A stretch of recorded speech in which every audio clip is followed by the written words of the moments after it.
Hi అండి. ఇదైతే Sunday vlog అండి. మా ఇంట్లో చేపలైతే తెచ్చారు. ఆల్రెడీ చేపల పులుసు షార్ట్ పెట్టాను కదా! అందుకనే ప్రాసెస్ చూపించడం లేదు. అన్నిటికి ఉప్పు, కారం, మసాలా కలిపేసి పక్కన పెట్టుకున్నాను. కొన్ని ముక్కలైతే చేపలు ఫ్రై చేశాను. అలాగే చేప గుడ్లను కూడా ఫ్రై చేశాను.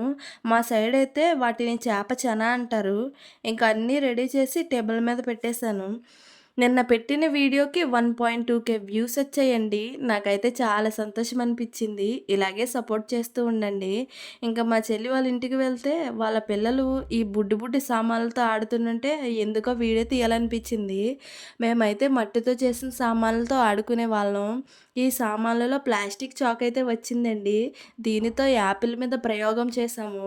ప్రయోగం అయితే సక్సెస్ అయ్యిందండి. ఈ విషయం గాని పిల్లలకి తెలిస్తే యాపిల్‌ని కీమా చేసేసుండేవారు. అప్పుడు యాపిల్‌కి రెస్ట్ ఇన్ పీస్ చెప్పేవాళ్ళం. వీడియో నచ్చితే లైక్ చేసి నా ఛానల్ సబ్స్క్రైబ్ చేసుకోండి.